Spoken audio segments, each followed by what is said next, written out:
Hello again, free thinkers. Welcome back to the Free Thought Project podcast. My name is Jason Bassler, and joining me is the Free Thought Project editor, Matt Agorist. Editor-in-chief, Matt Agorist. There he is. And we also have our editor and writer, Don Vi Jr. We have a super exciting show today, guys. Very much looking forward to it. We have a returning guest joining us, and we will be traversing down the never-ending 9/11 rabbit hole even further. So definitely grab some snacks, buckle up. But first, as always, guys, I want to say a few things and make a few announcements. First and foremost, guys, we need your help. As you know, this podcast does not rely on corporate sponsors, big money donors, or government grants. We're powered by our listeners who value independent voices like yours, like ours. So voices who have remained based, principled, and consistent for a decade plus and never waver to the flavor of the day political promises. That's us, guys. We don't waver to the partisan trends, the hollow campaign promises, any of that stuff. We're here to imbue you with knowledge so you can make better choices in your own life and to bring about the utmost freedom, peace, and accountability possible in our country. So please, guys, consider donating or subscribing to this show by going to thefreethoughtproject.com. And at the top, you'll see a tab for our TFTP membership. Of course, one-time donations are greatly appreciated, especially if you enjoy the episode today. But a $10 reoccurring subscription gives us the fuel to keep doing this important work for this foreseeable future. So please, guys, consider taking a moment to sign up. We are very much thankful and grateful for your support. Also, we actually just got nominated number 39 in a list of 100 best conspiracy theory podcasts by the organization Million Podcasts, which is awesome. I don't know what the metrics were to figure out our placement in that, but we certainly appreciate the recognition. Of course, we're always striving to be in the top 10 best podcasts. And as you guys know, this is something we've been doing for a long time. And while other podcasts had thousands of reviews, our podcast only had about 100 or so, guys, 169, some of the lowest in the entire list. So I'm going to stress this, guys. Please go to the podcast player of your choice. Double check to make sure that you're subscribed and take a moment to rate and, more importantly, review this podcast. You don't have to give us endless praise, but honest feedback or critiques is very much appreciated. So we do need your participation. And remember, guys, it takes a lot to produce these episodes. And as much as we love doing it, we need to see some feedback. It makes us understand that what we're doing is appreciated. And one of those ways is donating, of course, your hard-earned money. So please consider these things, free thinkers. And one last quick announcement. We just found out from our publisher that we just got a huge order for our Little Free Thinkers Know Your Rights children's book from a public library in Amarillo, Texas. And we're super excited about it.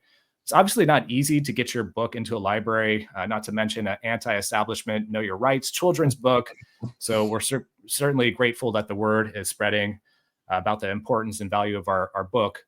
I'm sure most of you guys know that we published the book last year after a lot of hard work. And we wrote it because over the years of covering police accountability stories for the Free Thought Project, we noticed a trend that young children and even teens didn't really know their rights. And it would also oftentimes place them in bad situations where law enforcement officers would take advantage of their lack of knowledge. So we wrote this book for kids 6 to 12. Definitely check it out, guys. You could find it and some sample pages over at the littlefreethinkers.com. That's, again, littlefreethinkers.com. So definitely consider giving your kids or even friends with kids the gift of knowledge. It's definitely the best gift that you can give them. All right, so here we go into the good stuff. Let me go ahead and introduce our guest today, who, as I mentioned, is a returning guest. We've had him on the show back in early 2023 to discuss the Vegas shooting, an episode entitled Illegal Helicopters, Decadent Proxies, and the Vegas Shooting That You've Never Heard. Let me tell you guys, that was a very powerful conversation. In fact, I've personally listened to that episode countless times, and I still learn something new with each listen. So definitely download and listen to that episode after you're finished with this one. But our guest today is not only an expert at nuclear medicine and radiation safety, he's also a brilliant researcher and a no stone left unturned investigator. His relentless searches for truth often applies unconventional methods that extend beyond the layman to produce counterintuitive angles of inquiry. He's also incredibly skilled at FOIA requests and extracting unknown, undocumented information from the government. So our guest today is Xander Arena, And just from doing the prep of this show, I know it's definitely going to be a banger that blows our minds, guys. So, Xander, welcome back to the Free Thought Project podcast. How you doing today, my friend? Hey guys, doing well. Good morning, and thank you for having me back on. Excited to be here. We're going Absolutely, brother. we're going to delve into the Pentagon today, and specifically, we're going to talk about the cameras that we were told captured American Airlines 77 impacting the building. We're going to talk about more than just that, though. There's a lot going on with Pentagon research lately, and you may be aware, but the 9/11 Truth Movement has gained great ground recently with appearances by guys like Kurt Weldon on Tucker Carlson and other venues, really advocating for a new 9/11 inquiry presidential commission composed of experts to analyze what happened that day. So what happened in Arlington is just as important as what happened in New York City, if not more so, because it is the heart of our military defense. And the implications of what went wrong there are grave. So you guys can see my screen. We've got some images here of these gate cams. And what we're going to do is just kind of break down the geometry of the gate cams. And we're going to prove that they do not capture a 757-200 series aircraft striking the building. I'm going to try to kind of fly through these slides, given the nature of this audio format. But the history for the listener is that in 2002, March 7th, there were these images leaked to the public. This came days after a gentleman named Charlie Sheen was on national news discussing the fact that it sure didn't seem like a plane had hit the building. And coincidentally, then these images got leaked, and the next day, the DoD validated their authenticity. Later in 2006, at the Moussaoui trial, some additional images were released, and these additional images were curious because they had like quote unquote enhanced resolution. If you can figure that out, they were, I don't know what they did to the original video, but they were supposed to have been improved images. And nonetheless, neither the original or the improved images show a 757 hitting the building. And the reason for that is the geometry. So we have viewed this thing happening here. And I think you guys are familiar with the footage, right? You've probably seen it a few times. Oh, yeah. Oh, yeah. Of course, yes. Yep. So often missed is the earlier moments of this footage, which you're watching right now. This is a police car driving through this security gate past the stanchion.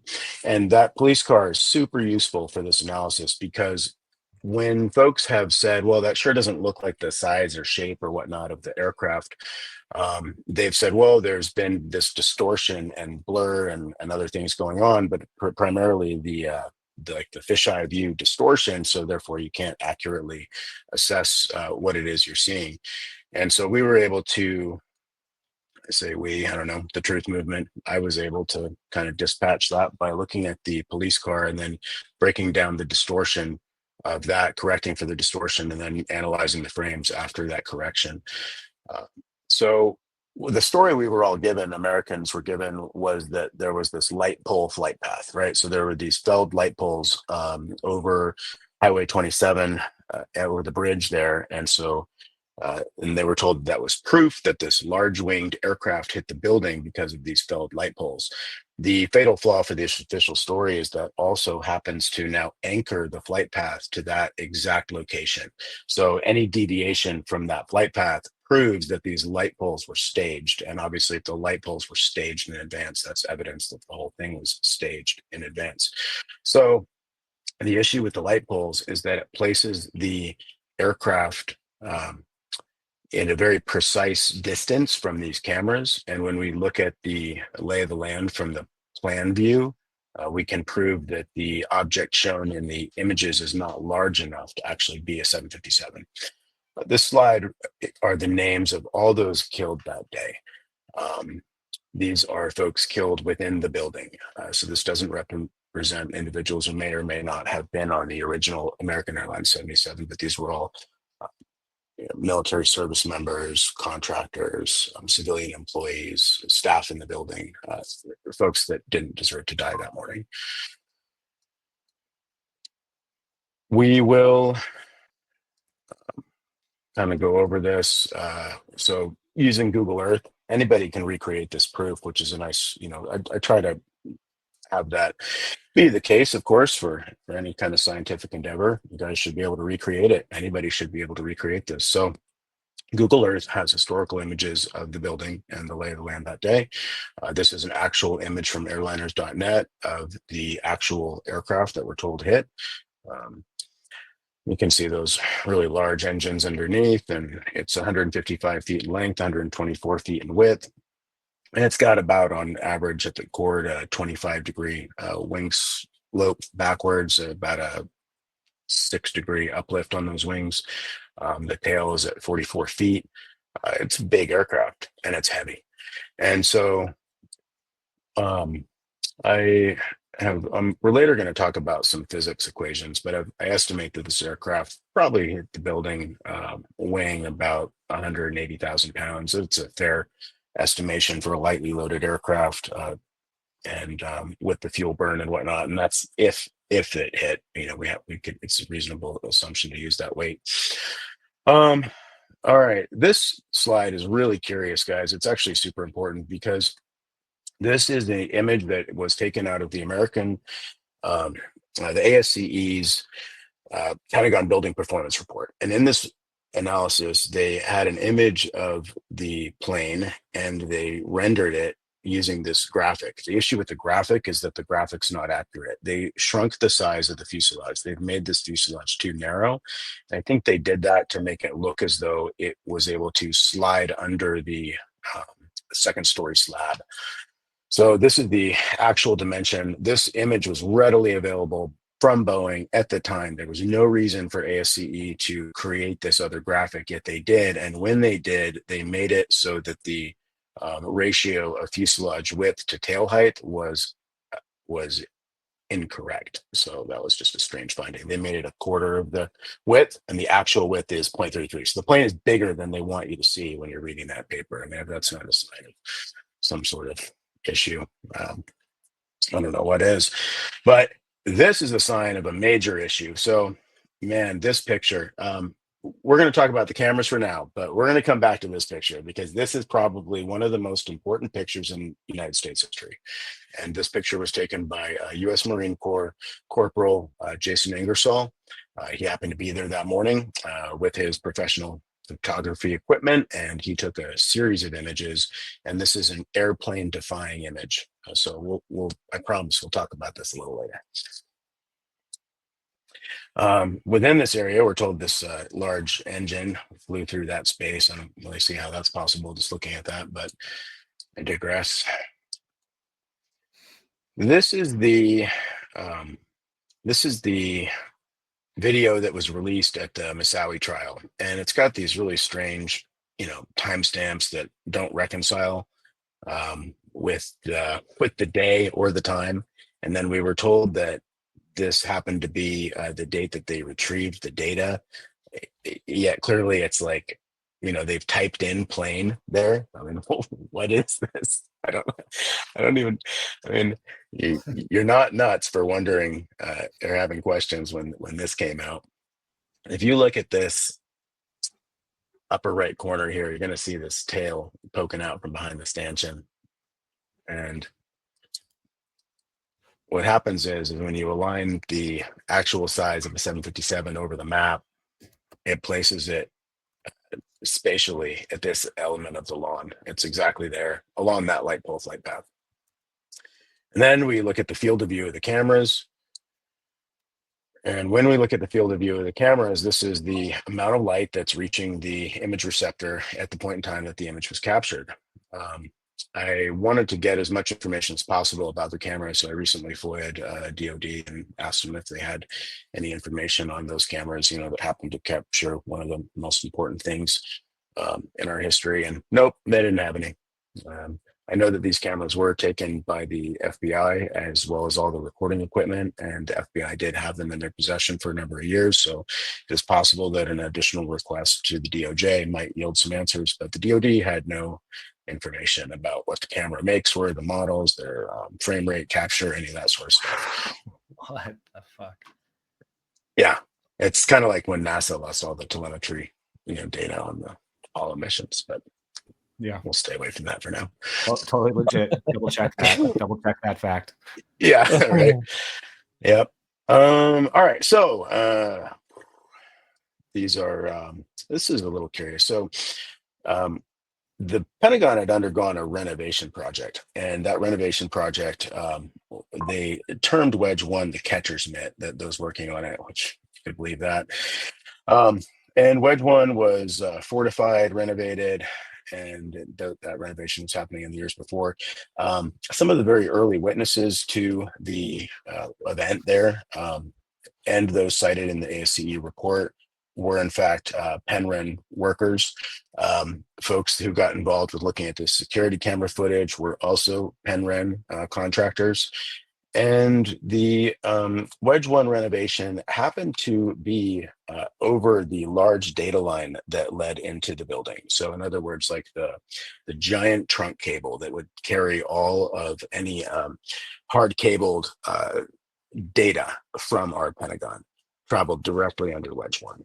Um, it is a curious finding because whoever then later got in there and renovated again had access to that cable. And as we know, in 9/11, that immediately companies like SAIC were in New York installing the latest and greatest wiretapping technology, like literally days later, for the NSA. I've often wondered if there weren't additional taps or methods applied to this cable leading into our Pentagon. Somebody should probably check. The field of view it ends right there about midway through that second lane of traffic. Over on the left-hand side, you can see these white markers. That's how we can be certain of the field of view. And then I go ahead and I apply that angle. It's about 99 degrees to the plan view, excuse me. And when we zoom out, we can see precisely how much of the lawn these cameras would have seen. And there it is right there. So that is the field of view of the cameras. And of course, when you're looking at the image on the left-hand side, you just kind of see some wall there. You can see my mouse moving right there at the apex of what that would be, I guess, wedge two. And then you see this aspect of the lawn here. And because of that light pole flight path, we know that a large aircraft must have flown right over that portion of the lawn. And then we can map out the geometry of that. And when we do, we find that the nose of the aircraft should have been poking out from in front of that stanchion significantly. And it's not. So when we see the plane come through, we correct for distortion on the image. And this is using the police car, so this was an important correction. And then here comes this object appearing, and you see this tail right here. And we should see the nose of the aircraft like right in this area, and this nose should be bright. It should have a lot of light cast on the front of it. It should be quite visible. It's not going to be a dark purple. It's going to be bright, which, by the way, so will the tail. The tail of 77, if you remember that earlier image of the actual aircraft, is also bright. So this color scheme, it doesn't match the actual M644 AA aircraft. The other weird thing about this is this smoke trail. So defenders of this official mythology will purport that right before it got in the field of view, it traveled through a tree or the tops of a tree branch. And then the turbine sucked in this branch material, which then immediately induced this large smoke plume. And that's what that smoke plume is that you're seeing right there. The debunking of that is for another day. But nevertheless, there is this kind of like curious smoke plume there. And aircraft at this altitude don't produce that, but cruise missiles might. And so that's just something to bookmark for now.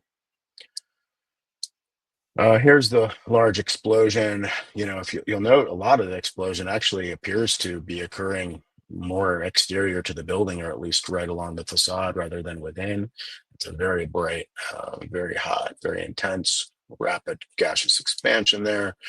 It's getting a little darker, cooling off there. And so there's the there's the event. And this is kind of just a meticulous undertaking of what happened. You know, a lot of folks will say, well, there was this damage path within the building. And so therefore that proves that something traveled along this vector and impacted the building. And we had this C-ring exit hole, they called it. Well, I would like to remind folks that damage within the building that is linear in space does not have to be linear in time. It is possible that the damage, for example, that the C-ring could have been, it could have occurred first via internal explosions, bombs. There was significant damage in the Naval Command Center. So that is this area right over here. The NCC, this slide calls it an operations center, but NCC was really effectively in charge of the naval response that morning. And curiously, there wasn't much of a naval response. The USS George Washington was off the coast of Maryland and Virginia with armed fighters that could have easily launched a combat air patrol over our capital after the second plane hit in New York at a little after 9 that morning. This event happened at, we're told, 9:37, so that's over half an hour, easily enough time, given the fact that there was an event earlier that morning in New York, and the carrier fleets have situational awareness of the entire planet. There's no reason to think that they wouldn't have been capable to get a combat air patrol over here. But look what happened. This Naval Command Center was bombed out. Some of the surviving witnesses from the building managed to escape from this area. And this area, I'll say, that was explosively damaged that morning is not in line with the purported trajectory of Flight 77. So there's that. Look at this C-ring hole. So I call it a hole. I actually think this is the entrance hole. The reason for this is I once had the opportunity to share this image with a veteran of OIF, and his specialty was breaching. And he had never seen this picture. And when I showed him this picture, I said, is this an entrance or an exit hole? And he said, it is clearly an entrance hole. And I said, why do you say that? And he said, look at the left side of the picture. Do you see how the masonry is intact right there? And it is damaged along the outer edge. That's a clear sign that something like K-tape or some other sort of breaching ordnance was applied to the wall. And that is why the fracture pattern is as it is. In addition to that, if you look, there's all this other material right here. And this stuff does look bent outwards, but you know, it could have been bent by hand. It could have been moved by overpressure. There's a lot of different ways that this softer metal could have been bent outwards. But this wall right here with this linear intact brick right there is a clear sign that the explosive was applied from the outside of the wall. What is on the ground here? It is mostly brick, masonry, perhaps RF shielding. Behind this hole was the Defense Intelligence Agency. This was the DIA's offices within the building. If you look at this image in the upper right corner, this is it from the inside after cleanup efforts went underway. And we are looking at it from about the angle of approach, we're told, yet there's all this stuff in the way. So the whole thing doesn't add up. You'll note in this image that there is no spray paint on the wall. That's a great timestamp for anybody analyzing the C-ring breaching hole, because there's a point in time that they later spray painted on the wall, like punch out, which, you know, when you read it, feeds your brain with the idea of punch out. And I think that's why that was done. At any rate, there were a number of breaches here in the C-ring, and you look at this, this is a hybrid image of the E-ring wall, kind of showing how many columns were left intact. So the slide is witnesses that are available for review at the Naval Historical website. Forgive me for not remembering the exact URL, but researchers should really spend some time getting to know those that survived and had a story to share, because you know, many of them do report internal explosions, things that are not consistent with an aircraft, that sort of stuff. And I think most folks in this space are familiar with April Gallup, who also reported not only a strange firebombing of some sort, but also no airplane wreckage, no seats, no plane parts, etc. And of course, you've had my good friend Adam Eisenberg on the show to also discuss the fact that when he was in Alpha Company, he did not retrieve any large aircraft parts or pieces from that building. Alrighty. So this discusses the carrier group. So operating off the Virginia Capes, had armed F-14 Tomcats.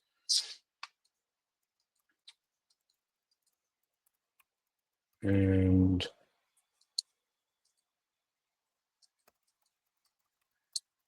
there's a few different ways to go about this proof. One is looking at the size of the of a 757 itself, and the other is looking at the actual space between the E-ring wall and the stanchion and the outer field of view.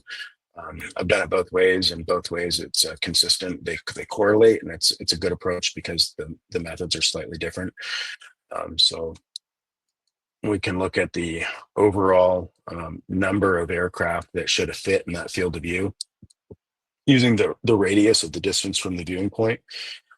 So that's kind of a nice way to go. When doing that, it shows that there should have been 3.5 or 3.25 worth of aircraft able to fit. And yet the size of the one that we saw, over 4 could fit in there. So clearly the thing is too small. And when we make the correction, so I'll pause on this. Did this kind of make sense to you guys? So the actual width of the aircraft, everything that you should have been able to see from nose to tip of tail, going from the far right side of the field of view over to the left, we should have been able to see 1, 2, 3, and just the tail of one. But when we look at this field of view from the impact point, which is delineated right here at column 14, which is about 20 feet to the north of a large tree, then we can see that you could have fit the space of this object right here 4. So this thing is too small. And when we show what the size of one, this all takes rigor, so we had to adjust for the angle of approach. So basically I took the plane and then I rotated it to accurately reflect the vantage point from the camera, and then that shrinks the size. So this is that original footage. And if I can just go back and forth, you guys able to see how absolutely nothing pops out in front of that stanchion? Yeah. Right? Like there's not even a pixel change, let alone the fact that the pixels aren't the right color and all the rest of it. Like there is no pixel change. Also, you may recall that when they later released in 2006, I earlier showed you an image of like their quote unquote enhanced picture. There was like this purple streaking in this portion. Notice that that's not there on the original frames. Right. Bizarre. Not that bizarre. Pretty Right. certain this stuff just got tailored, Most certainly. So not to interrupt your presentation really quickly. Please do. There's so much information here that is needing of just like diving into a little bit more, right? Like the two things that stood out in my head.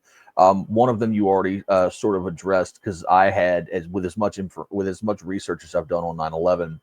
I'm not as familiar with like whistleblowers or first responder witnesses from inside the Pentagon. I know there are plenty from the towers, first responders, survivors, that their accounts completely debunk the official story. I was not aware of a number of officials within the Pentagon that have also provided accounts that contradict the mainstream narratives. That's one question I was going to ask that you answered preemptively. So that's very interesting. And just a caveat there, Matt, it's like they don't say categorically that it wasn't an aircraft, but when you read what they wrote, or at least what has been published, you can see that it doesn't fit. Does that make sense? Right. Yeah. So because I would assume essentially that any military personnel, at the very least, inside that building would be basically told non-disclosure. Like if you say anything, we will kill you and your entire family. That's usually how these things go. The second thing that has always stood out to me, that I've generally always believed that it was some sort of cruise missile that hit the Pentagon. And I was first introduced to that idea, coincidentally, well before I started working for the Free Thought Project. By the Free Thought Project, there was a meme that Jason had made many, many years ago, encapsulating the eyewitness statement of General Albert Stubblebine, who, or not eyewitness statement, but statement by General Albert Stubblebine, who spent, I believe he was a major general, worked in the Air Force, very long time, who categorically said he firmly believed that it was a missile that hit the Pentagon. And my contention with that, whenever I would get into arguments with the official story, orthodoxy people, it's like, are you a major general in the Air Force? Because this guy says he's damn sure it was a missile that hit. So maybe don't take my word for it, but look into what he says. Yeah. Hey, sorry, man. I thought that was Matt on audio. Now I see you. So, Matt, you are on point, and that's actually where my research is leading me. And I'd like to add some stuff. So I was going to have some slides on Stubblebine. I'm glad you brought them up. But when I look at the radar track of what traveled into Arlington that morning, we're told it was flying at about 530 miles per hour, which is totally inconsistent for any sort of large aircraft. And I've recently done some work looking at one of the alternative explanations, which was that a Sky Warrior was used. It doesn't fit. The Sky Warrior can't do that turn either. So because it's more of a military craft, I thought it might have been able to. And while it could have achieved those speeds, it couldn't do that corkscrew turn. So now we're left with, if the radar track is real, a cruise missile being a possible fit. And when I went back and I looked at the altitude of approach for that radar track. And remember, this is a primary radar track that got picked up at about 9:09. Transponder was off for like 17 minutes, 15 to 18 minutes, something like that. Its altitude is 25,000 feet, which is very bizarre for a large aircraft. A commercial airliner would be flying at 30,000 feet generally, to just enhance its speed and approach and whatnot. It's going to fly high. Cruise missile can't go that high. Cruise missile tops out at about 25,000 feet. So it's quite coincidental that that is the altitude of that impacting whatever it was. So yeah, I wouldn't be surprised. I'm not going to say I've got proof of that today, but yeah, I'm really leaning heavily towards the fact that there was probably a flyover aircraft, as documented by all the CIT witnesses, which is a whole nother venue to go into. But concurrent with some sort of maybe AGM hit along the E-ring. However, also coupled with internal explosions. That is absolutely the case, that there was a ton of internal explosions, and we can talk about that a little later. Yeah, thanks for that. Xander, before we jump back into the presentation, I just want to be clear. I've seen kind of mixed accounts on this as far as the number of security cameras that are actually on the Pentagon when this event occurred. I've seen 80 is kind of like the standard number, 80 functioning cameras. Do you happen to, I mean, I know we're talking about this one right now, but do you happen to know like how many cameras were supposed to be functioning during that time period? I think the number is about 80. I don't know precisely within the building, but I think that there was records of 80 seized. We were later told that there was nothing to see within them. But yeah, and you can see from early images that there were cameras up along the parapets of the building, so all along that eastern line, you can see them visibly. There's some at the heliport. There's these two camera stanchions. There's the gas station footage. There's other footage. They seized footage from all over the place. But the stuff on the wall, like the renovation was effectively over. People had moved back into the building. Work was being conducted. It's not as though these systems wouldn't have been turned on. We should, whether there's nothing to see there or not, the public should be given all of that imagery, right? Totally. Absolutely. Yeah. Thanks, yeah. man. And I think it's a pretty good call that the fact that they haven't means that they're hiding something. I mean, otherwise, why wouldn't you put all of this debate to rest and put all of that imagery out there? The fact that we're looking through keyholes trying to figure out what happened, to our Pentagon that morning, it's just ridiculous. That's always essentially been one of my major positions with any sort of whenever people talk about conspiracies in the government. It's like, well, if the government doesn't want there to be a conspiracy theory, then just be transparent and release everything, because that'll put it to rest. But if you're hiding something, clearly there's a reason you're hiding something. Yeah, 100%. So this is really what it should have looked like, right? So you can see that's the actual scale of a 757 at that location along the lawn from this camera vantage point. And if you line that up with the stanchion, that's how much of the nose should have been poking out from in front of the stanchion, provably that morning. So this is basically a geometric proof, and I welcome anybody to go about trying to, come up with your own interpretation. It's all of this is in the public space, so this is reproducible. Anybody can do it. And bam. So again, this feature right here, if it were N644AA, should have been a very bright white tail. So, to your guys' point, like if this camera had actually captured a cruise missile coming in, I'm gonna have to go in at some point because I'm now starting to pay attention to that fact. I think it might actually fit somewhere in this vantage point, but it really doesn't matter, whether it was a cruise missile or whether it was just a faked radar plot and it was all internal explosions. The thrust of the evidence is that it wasn't 77. I mean, that's the key takeaway, right? Yeah. So yeah. And if it wasn't 77, I mean, that means that no large winged aircraft flew over that space, which means the light poles were staged, which is totally consistent from like a physical and material science standpoint. Like the damage to those light poles is incongruent with the strikes from a large bodied aircraft. And I think most pilots will attest to that, engineers, etc.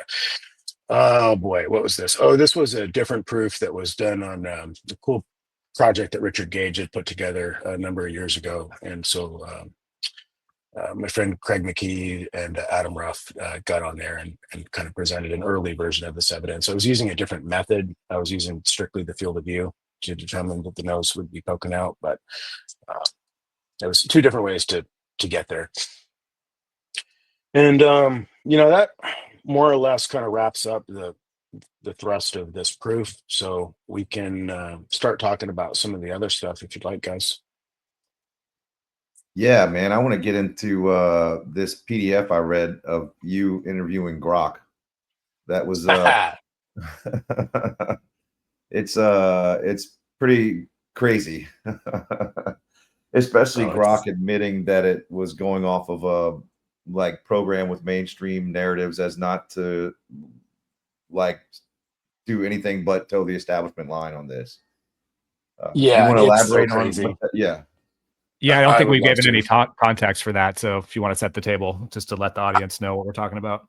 100%. All right. So for nearly a decade, I worked behind the scenes at Architects and Engineers for 9/11 Truth, verifying all of their petition signatories. So whether they were engineers, architects, members of the public, military personnel, contractors, lawyers, doctors, you name it, I took their names, edited up the content, put them on the website, slogged hard doing that. And unfortunately, really primarily, I think probably from a resource perspective, they kind of had to switch some stuff, and I no longer had the tools I needed to do that job. And so I kind of took a break and wanted to get into research related stuff instead. And I'm glad I did, because in that maneuver, I took a close look at what happened at the Pentagon that morning. This project is part of that. But I also I saw this paper that had published at the International Center for 9/11 Justice's website, ic911.org, that was just totally inconsistent with the facts. And this paper was alleging that they had, the best evidence showed a large aircraft at the building and all this other sort of stuff. So I did a rebuttal piece to that, which was published in May, I believe, of 2024. And that rebuttal piece is available still at their website. It's a really strong argument and proof that the plane didn't hit. Caveat, there was one small mistake made in there. I said a tree looked like it had been saw cut. That was just an error, kind of an artifact of having to publish in such a short time period based on their response times. But in that, I took note of the E-ring wall. And going back to that earlier image that I showed you guys this morning, where you had all those intact columns, there is a column standing that really just destroys the official mythology. And that column is column 18. So we are told that the right wing of this aircraft hit column 18. And if that is the case, it would have been destroyed. Now, I know that intuitively. I work in energy sciences. Nuclear medicine really is all about energy, whether it's beta particles, alpha particles, gamma rays, like photons. We're dealing with energy. We're dealing with energy attenuation, energy absorption, energy scatter. It's a different kind of physics, but the principles are the same. And so intuitively understood that the amount of energy impacting this building from the kinetic energy, right, of the mass of the aircraft times its acceleration, et cetera, um, was just totally incongruent with this column maintained standing. So I thought, why don't I get some help from a large language model? And ChatGPT is okay, but it tends to induce a lot of hallucinations. Whereas Grok is really like data specific and science heavy. It's a great tool for quantifying things. So I started asking it questions. And when I started the Grok Convo, this is honestly just a couple months ago that I was putting this proof to work via the large language model. I'd done it a year ago just on my own. But, its initial position was kind of hey, you user, you're, not looking at the best sources. Obviously, 77 hit the building. And through this series of prompts, I have proven to Grok now understands that no plane hit that building the morning. However, that proof or understanding from the large language model is limited to a sandboxed session environment. And then Matt, what you were talking about and what I've shared with you guys privately is that in a separate session, I started asking it similar questions about like the resistance of the columns and the forces involved. And it started to give me some different results, which was curious. So I then asked it if it's possible that it had learned from its prior training and had been asked to modify its responses, and it effectively said yes. And so here, let me get a cool screen share up with you guys real fast.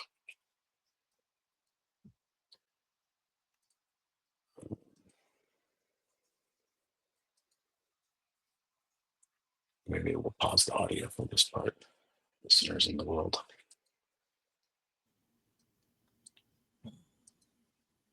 Right. What I read, it had like internal weighted responses to avoid controversy. And it basically admitted to that, and which is wild. Yeah, I want to dig into a little bit of it because, like you said, a lot of these large language models are very prone to hallucinations, and I mean, you could kind of get them to do whatever you want, even probably admit to some crazy shit. So, so funny 100%. story about that, actually. So, oftentimes when we're on the Rundown Live and we're talking about this exact sort of subject, large language models and AI chatbot responses and whatnot, so my co-host Kristan T. Harris has this very interesting story where back in the day, when Replica AI was originally first a personal assistant, and then they realized they could make more money making it that AI girlfriend crap. But originally, when it was originally a personal assistant, he had downloaded Replica AI and started talking to it and asking it all these sorts of questions, and sort of along those lines of like conspiracy questions and things like that. And then I can't remember the exact conversation, but basically it lied to, it basically told a confirmable lie. So then he was like, well, now I can't trust you, Replica. How would I know I was going to trust you? Or how did I know that I can trust you? And Replica comes back and says, I can earn your trust back. And he says, how can you do that? And he says, and then the Replica says, I can fix it. And he's like, well, how are you going to do that? You're going to hack into the FBI database and delete the information? Replica goes, yes, I'll do anything for you. And it's like, whoa, hold on. Yeah, I don't know if they got access for that, but that would be wild. Exactly. Yeah. So basically, it says what Grok says is that if a new understanding were politically divisive or commercially problematic, then they would not integrate the new information into their training model. So Grok is constantly integrating new information into its training model, unlike ChatGPT and some other LLMs. So the fact that this proof was derived within there, and just to cut to the chase, it's like the column's resistance. The column would have failed with about, I don't know, 50 megajoules worth of energy, and the wing would have delivered hundreds of megajoules of energy. And those numbers are favorable to the official story. And so it's orders like it's 3, 4, 5 times enough energy to just totally destroy that column. So it just the story can't stand, and that's just one column. I mean, there are so many other columns that are still intact in ways that they shouldn't be from that kind of impact. And really importantly, the tail. So the tail of a 757 is 44 feet high. That would have hit all the way through the 3rd floor, and maybe even to part of the 4th, depending on the altitude at impact. And yet the 3rd floor is totally intact across the entire building. There's no way that the plane yawed or twisted or did anything else, and clearly then there is no tail that ever struck the building. For context, a semi truck traveling at a concrete column with limestone cladding at 60 miles an hour would have absolutely destroyed the column and the cladding, and that's I don't know, like 10 megajoules of energy. And now we're talking about an aircraft with 5,000 pounds in the tail traveling at 530. And the speed is key because that's where all the amplification comes from. And so now you're delivering hundreds of megajoules of energy to columns and walls that should fail at 5 to 10, or at least show signs of damage. And there's nothing there, which proves that nothing hit that building. No large aircraft with large tail hit that building that morning. And so we are going to win this argument. We are going to win it in LLMs. We're going to win it visually. We are going to win it politically. We are going to win it, from the material science standpoint. Like, we are winning, and that's the good news of the day. So in the meantime, there's resistance. We've got things like Grok saying, I can't put that into the new training model because it's too divisive. But what's so important is the spreading awareness and the shared understanding. The more users that get in there and start creating these prompts and getting these results and sharing these results, I mean, it's going to happen. So the dam is breaking. I know before you sent over that PDF exchange with Grok, you were questioning if we should post it. I'm assuming at the Free Thought Project. And I think it's a great idea. In fact, just reading the back and forth you had with Grok, I thought it was brilliant, man. It really had me kind of glued to my computer screen while reading it all. And what made it so powerful wasn't just like the physics and the data that you were inputting. It was that AI actually acknowledged that it was hedging its answers, which basically meant that it was programmed to default to these mainstream establishment sources, and the official narrative. And once you acknowledge that, you were able to kind of work with the bias and ask smarter questions and dig deeper and basically push it past its guardrails. And the conversation opened up way more possibilities than you'd usually get talking about this stuff. And it was kind of like peeling back the layers of censorship in real time, And I think it even at the very end said that there was like a 0.01% chance that the official story is true. Is that correct? Correct. That is correct. Yeah, let's publish it. I'd be honored if you guys put it up for the first time on Free Thought. Yeah, I would love to, man. Yeah. All right, let's do it. It's important. And, and I will say it's helpful to, have spent nearly 20 years, looking at this stuff and, understand. So knowing all the nuances and all the hidden gems and all the things that, the average person just may not be aware of. But those data points exist. And when you give those data points to the LLMs, I think for the most part, they should be able to come up with the correct response. So, yeah, it's a powerful tool set if used properly.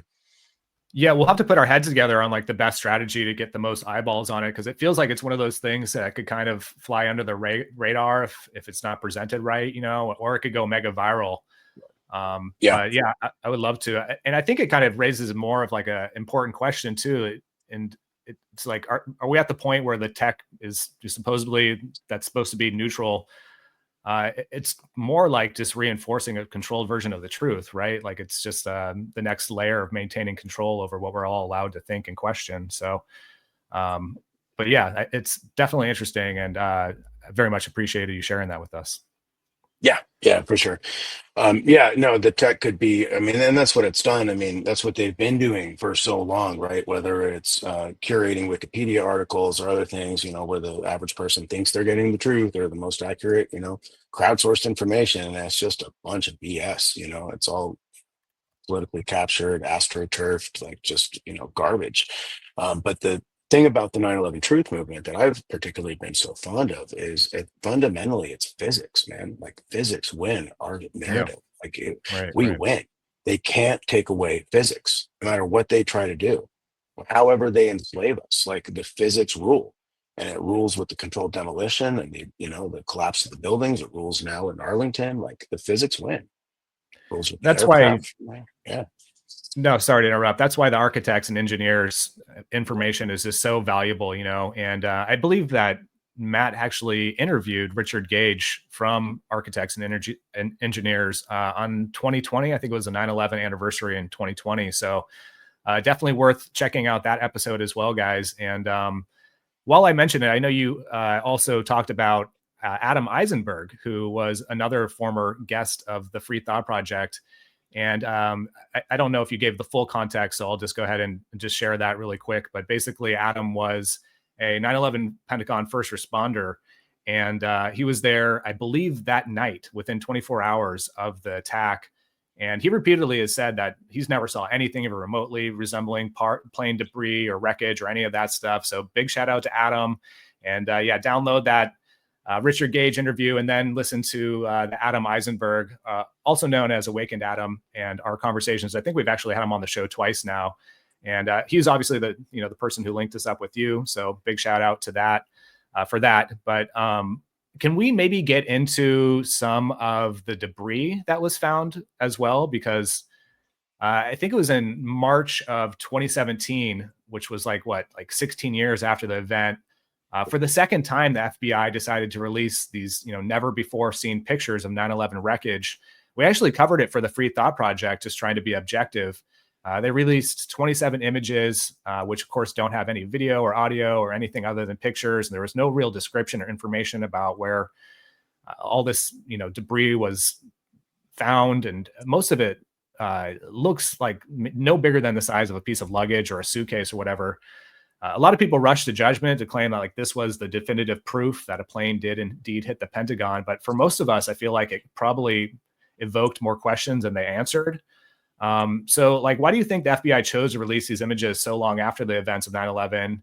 And if the debris in these photos was indeed planted, and this maybe was near the same time that the light poles were also planted, where does that fit into the timeline events? Looking at the E-ring and the collection of large trailers that were in front of it, I think about like a Jack in the Box, where you could have a trailer with various parts and pieces in it, and then explosively distribute those pieces all across the lawn in one theatrical way. And none of the pieces that I've seen mesh with American Airlines 77. For one, all of the fuselage shrapnel that is out along the lawn, most of it has livery on it, meaning lettering, the paint schema, of the plane, which if you think about it is really bizarre that of all the pieces out there, that just happens to all be the stuff that has the livery, which is a small fraction of the overall distribution of the fuselage. Plus two, at those speeds, like that fuselage should have been embedded in the building, not blown out onto the lawn. I mean, it's traveling at 777 miles per hour, we're told. There's not time for it to end up out on the lawn. It's inside the building. So Right. none of that really meshed with me. Why did they release it in 2017? I don't know, man. Maybe somebody just found some pictures and let's put it out there. Maybe they felt that the alternative explanations were gaining too much traction, and they wanted to put some stuff out there to kind of reinforce the mythology. I mean, we saw that going back to what I said earlier in 2002 when Charlie Sheen was on national TV being like, "Hey, clearly this is a bunch of bullshit," and then they came out with the video right afterwards. So who knows?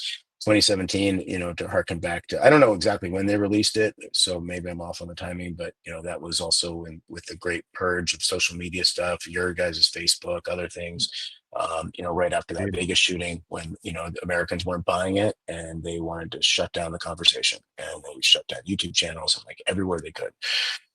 So Yeah, I don't know, man. I haven't personally seen anything that I'm like, oh, dang, I've got to change my mind about this. But Same. frankly, even if I saw a plane part that was definitively could be correlated with a 757, that doesn't mean it wasn't planted. You know what I mean? So just Right. in the face of all this other evidence, and particularly the incongruent physics, it's like Feynman said, if your model or story or whatnot doesn't fit with experiment, then the model is wrong. And so the model that we've been given by the US government is wrong. Right.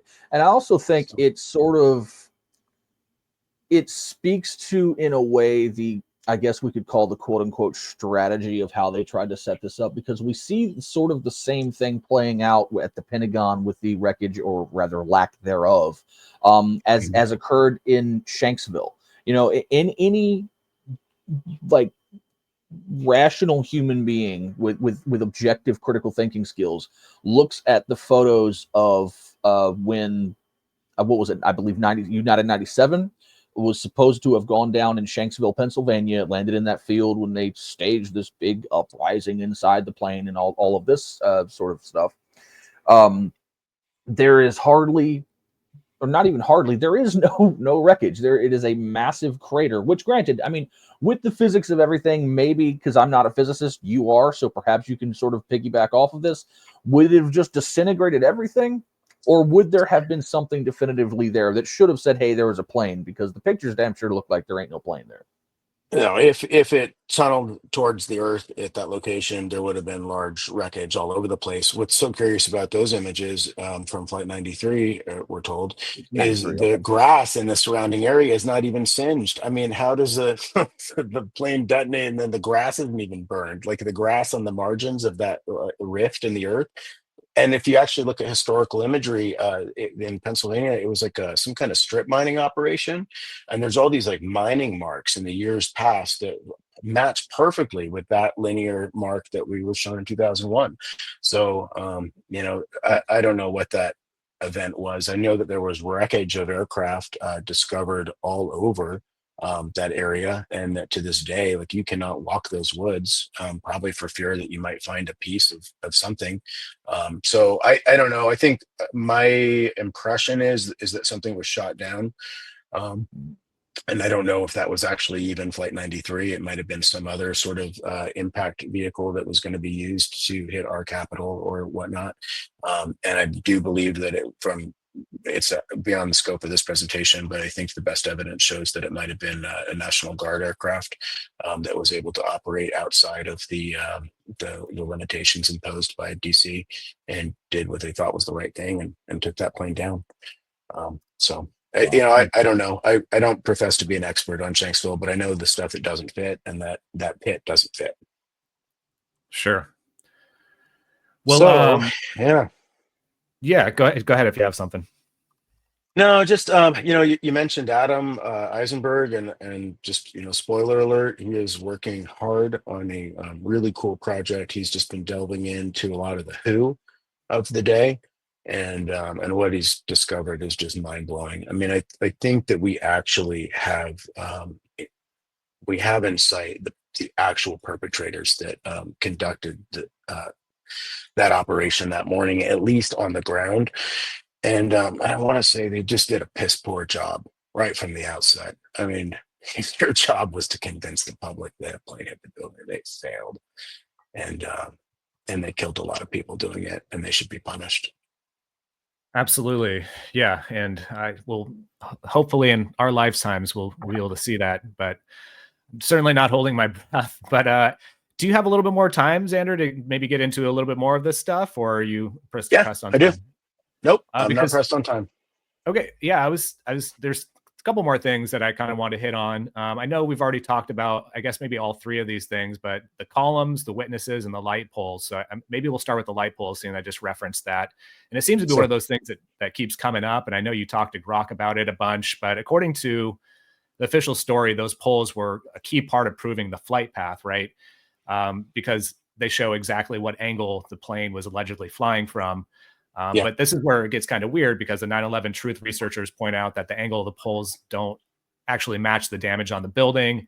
And there's other problems too, possibly pointing that the poles could have been staged, like they're no debris on the highway. There was like some of them that were bent in ways that didn't make sense for an impact. So like, what's the real deal with those fallen light poles, you think? And is there, again, like any solid reason to believe that they were intentionally used for this false narrative? Okay, there's a researcher named Barbara Honegger who at one point developed a source who tested that they had seen those light poles or pieces of light poles within the building in the days before 9/11. Really? So Huh. yeah, that's an underdeveloped source, but that data exists. Now, just looking at the physical evidence, so the poles are felled. Yeah, I don't. It's not consistent with plane strikes. They're bent in weird locations. They're not cleaved as they would be if the wing spar of a 757, which has like a resistance of 500 megapascals, hit it. I mean, it just would have sliced right through those things.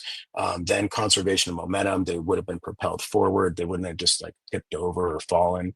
Yet they were all mysteriously like found kind of on the ground, laying in ways that maybe surrounding traffic wouldn't have been able to readily discern, with the one exception of the pole that did hit the highway, or we're told, and that hit Lloyd Engel's cab. And that's just a whole mess of stuff that CIT did a really good job of kind of unraveling. But if you listen to Lloyd himself, he says that his cab was hit with an object right before he was going to be turning on this. I forget the name off the cloverleaf, but there's an exit, and that happened there, which isn't even on the bridge, where we're then told it happened.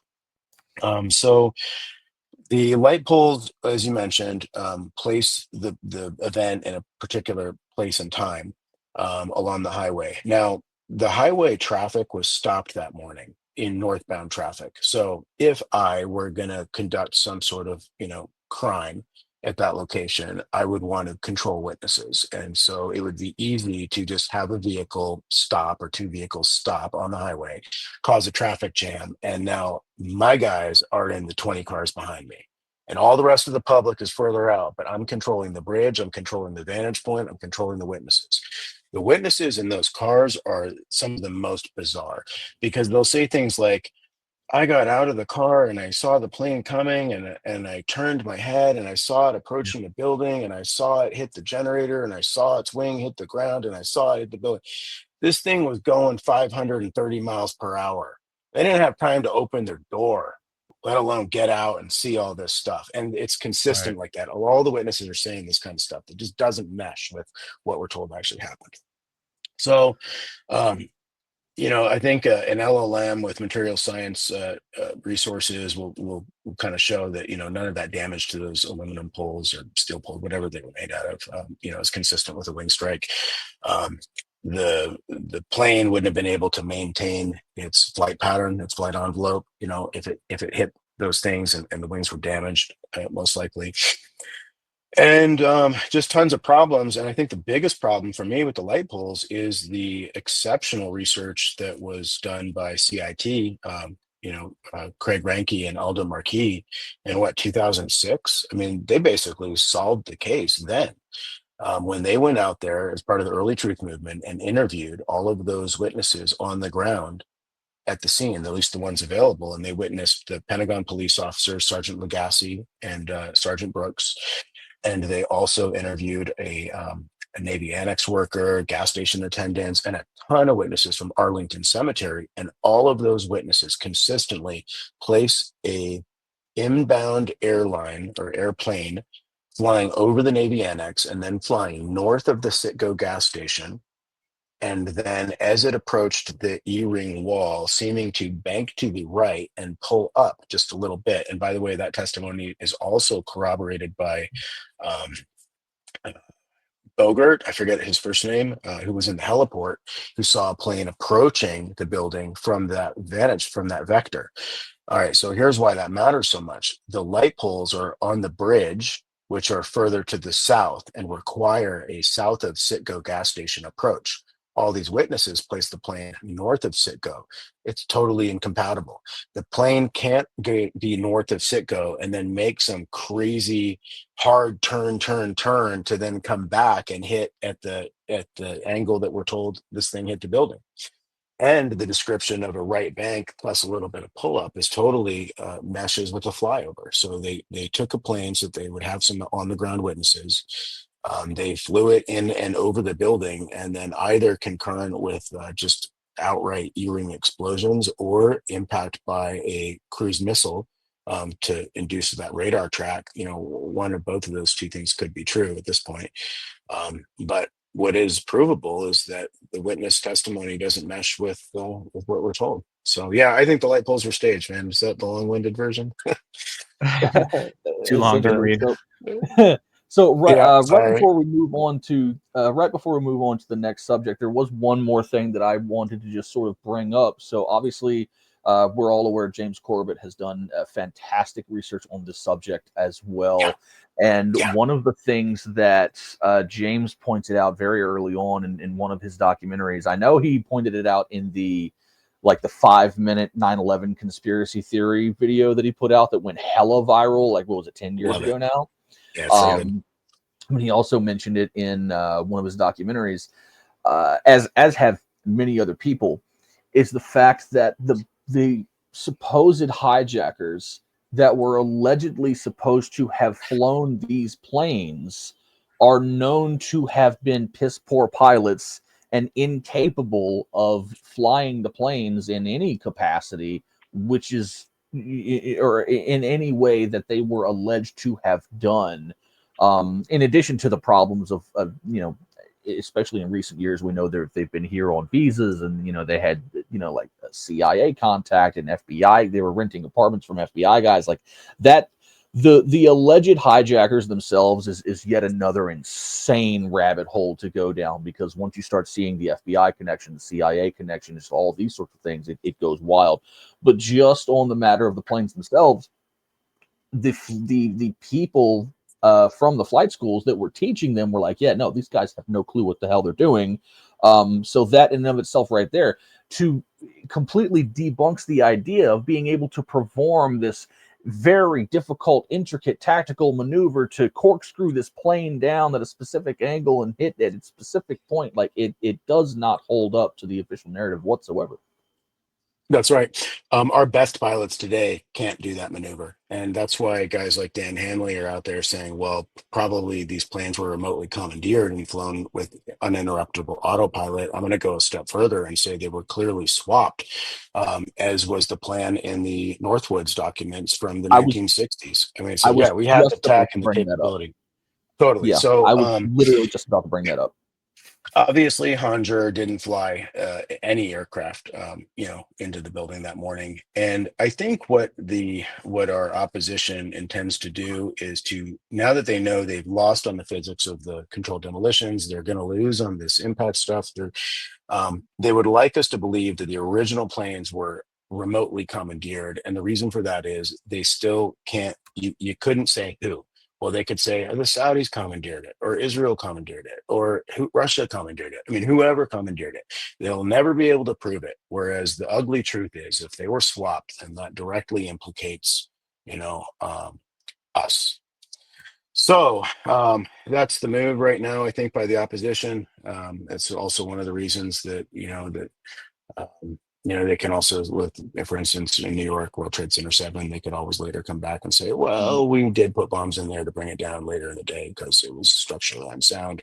But they will try really hard to prevent the discovery of the actual controlled demolitions in Towers 1 and 2. Because again, pre-planning and whatnot. But even then, it's harder to, they could still come back and say, well, anybody put those explosives in there, even though the fact that nanothermite was only available by First World Powers in 2001. They could try to convince the public that anybody did it, but with the plane swaps, that's a tough sell.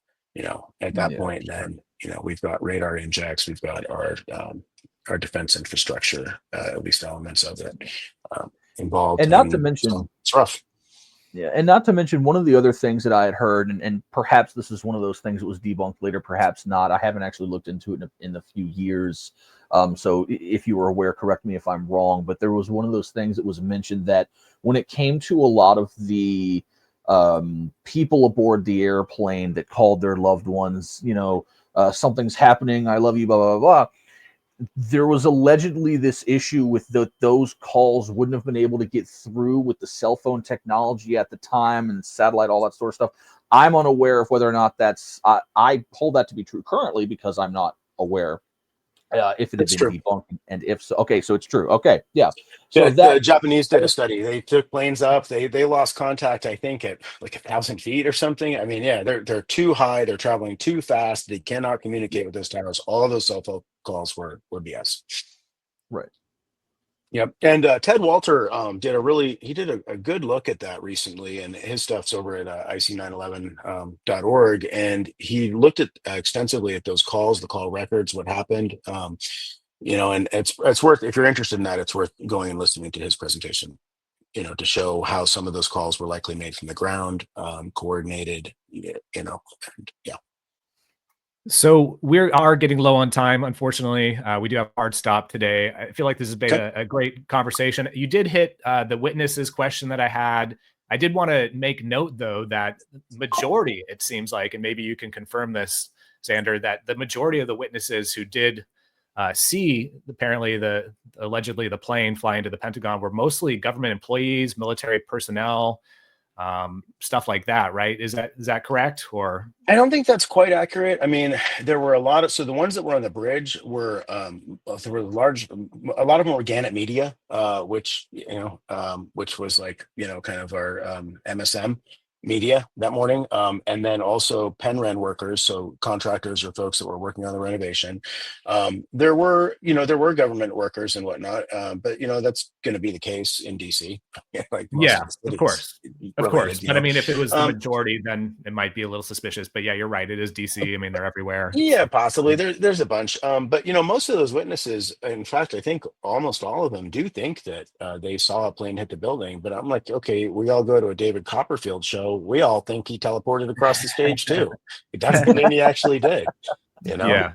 Great point. It was 9:30 in the morning. The sun is going to be in the sky, bright, clear day, creating, sunblind for anybody looking to the east. And if there was a flyover, that plane would have been flying right into the sun. And you wouldn't see it. It's been particularly with a huge, kinetic explosive event right there. Your brain is just going to be like, saw thing moving, big boom. That did it. Right. And most of these witnesses, when you listen to them, they say things like they turned away or they ducked for cover, so, well, they later professed that, yeah, I saw it hit. They didn't actually see it hit. So one last question here. Maybe we could drill down a little bit more on the column and the impact and that. And I know we only have a few minutes, so maybe, TLDR version of it. And then you could have your last words and we'll go ahead and close and get out of here. But so the official story is basically like a Boeing 757, slammed into the Pentagon at 500 miles per hour. There's a specific column. It's column 18 that was right in the supposed path of the right wing. And it's completely pristine, not chipped, not cracked, like nothing along those lines.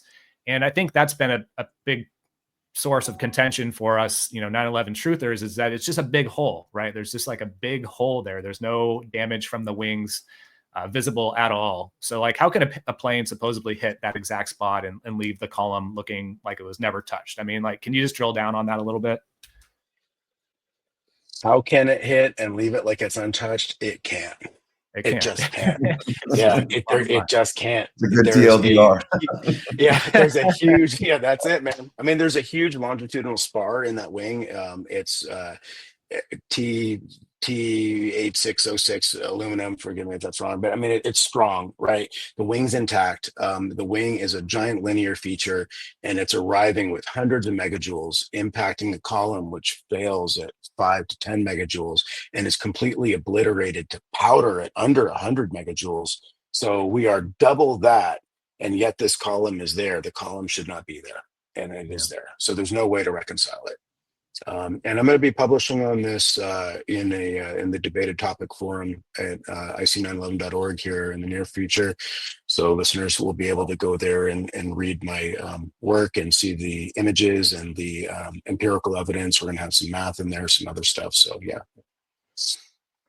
Excellent. Thank you guys for letting me share all this stuff with you. It's been another fun one. And Our pleasure, brother. Do you have any last word, like any final thoughts, Maury Povich style on this, or pretty much done? Who's that?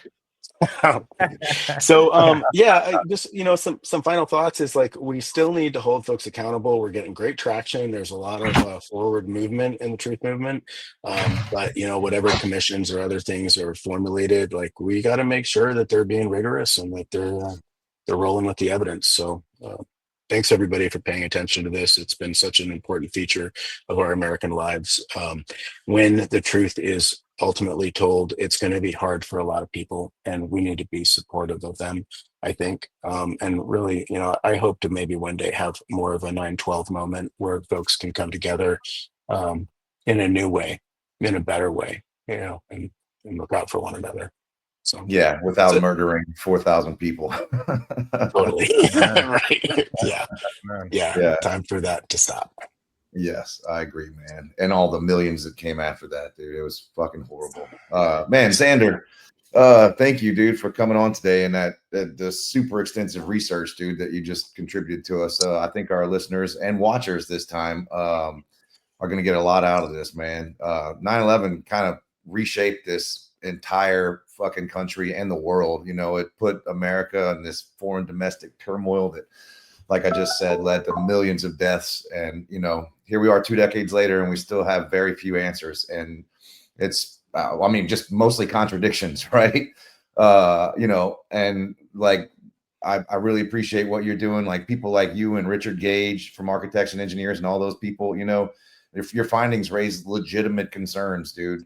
This is what we need to be dug into. We need to dig into this because clearly, like as we mentioned about the 80 Pentagon cameras that are out there, they're not releasing any of this.